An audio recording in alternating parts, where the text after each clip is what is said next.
Guys welcome back. हम आप बात कर रहे थे सिस्टम को कैसे तेज़ कर सकते हैं, इसकी परफॉर्मेंस कैसे बढ़ा सकते हैं, इसकी रैम को कैसे हल कर सकते हैं। इसकी रैम जो है असल में उसके ऊपर जितने प्रोग्राम ज़्यादा लोड होंगे उतनी ही ज़्यादा इसकी स्पीड कम होगी। तो हम यहाँ पे बात शुरू करते हैं स्टार्टअप मैनेजर से। जो स्टार्टअप मैनेजर है इसके अंदर एक ऐसा कि प्रोग्राम यूटिलिटी है जिसको यूज़ करते हुए आप जो विंडोज़ के स्टार्ट पे जो प्रोग्राम्स ऑटोमेटिक स्टार्ट हो रहे हैं उसे कंट्रोल कर सकते हैं। तो लेट्स गो व्यूअर्स, हम स्टार्ट करते हैं यहाँ से स्टार्टअप मैनेजर को। तो जो स्टार्टअप मैनेजर है इसको हम देख लेते हैं। इसके अंदर उसने बताया कि आपको स्टार्टिंग टाइम है विंडो का, वो तकरीबन वो कह रहा है आपका जो स्टार्टिंग टाइम है वो 51 सेकेंड है। तो 99 program started on window startup और यूज़र लॉगिन।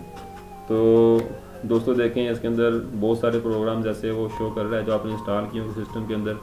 जो आप करेंगे इंस्टॉल तो वो आपको शो होंगे यहाँ पे। तो एक सबसे पहले एंटीवायरस है जिसको हम डिसेबल नहीं कर सकते। इसकी जो सिक्योरिटी जो होती है वो बहुत हाई लेवल की होती है, तो इसको डिसेबल करना मुमकिन नहीं है। इसलिए इसको जब इंस्टॉल कर लेते हैं तो इसको स्टार्टअप पे चलाना ज़रूरी होता है। तो इसका टाइम 3 सेकंड है।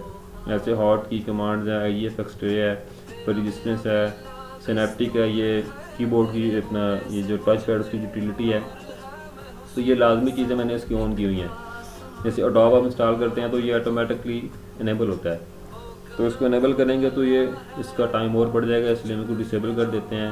जैसे अडोब गामा लोडर है, IDM है जो लोग वीडियोज़ वगैरह डाउनलोड करते हैं, सॉफ्टवेयर डाउनलोड करते हैं इंटरनेट डाउनलोड मैनेजर से, तो इसको भी हम ऑन कर सकते हैं, लेकिन इसको हम ऑफ रखते हैं। अगर ज़रूरत पड़े तो हम इसको चला सकते हैं।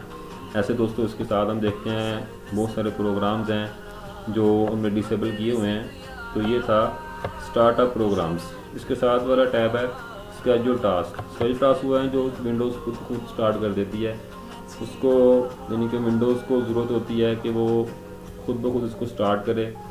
तो इसके अंदर सेटिंग पहले से सेव होती है प्रोग्राम में। After 3 days, after 7 days, after 3 minutes तो ये खुद ब खुद चीज़ें स्टार्ट हो जाती हैं। ऐसे प्लगइन्स हैं ये भी स्टार्ट हो जाते हैं, तो इसको भी मिनिमाइज़ कर सकते हैं इसके ज़रिए से। तो जितना प्रोग्राम्स को कम करेंगे उतनी इसकी स्टार्ट स्पीड ज़्यादा। इसके एप्लीकेशन सर्विसेज हैं, ठीक है, वो तो जितनी एप्लीकेशन में इंस्टॉल की हुई हैं उतनी एप्लीकेशन स्टार्ट में चल पड़ती हैं। तो आप पे डिपेंड करता है आपका यूज़ क्या है। तो देखें आपने कौन कौन सी एप्लीकेशन यूज़ करनी है। आमतौर पर हमारे यहाँ जो ज़्यादा मसला होता है गूगल अपडेट सर्विस का होता है। ये गूगल अपडेट चलती रहती है खुद ब खुद, इसको मैंने डिसेबल किया हुआ है, इसको हम डिसेबल कर देते हैं। ऐसे गूगल अपडेट सर्विस है, इंटेल कंटेंट है, इंटूइट ये क्विक बुक की सर्विस है, ठीक है। तो इन चीज़ों को हम रोक सकते हैं। आगे विंडोज सर्विसेज है। तो ऐसे दोस्तों इस वीडियो को हम यहाँ पे ख़त्म करते हैं। स्टार्टअप के ऊपर जो चीज़ें कम कर सकते हैं जो आपके अननेसेसरी हैं उनको बंद करें ताकि आपका जो स्टार्टअप स्पीड है वो अच्छी से अच्छी हो जाए। बहुत शुक्रिया वीडियो देखने का। आप इस वीडियो को लाइक करें, कमेंट करें, दोस्तों के साथ शेयर करें।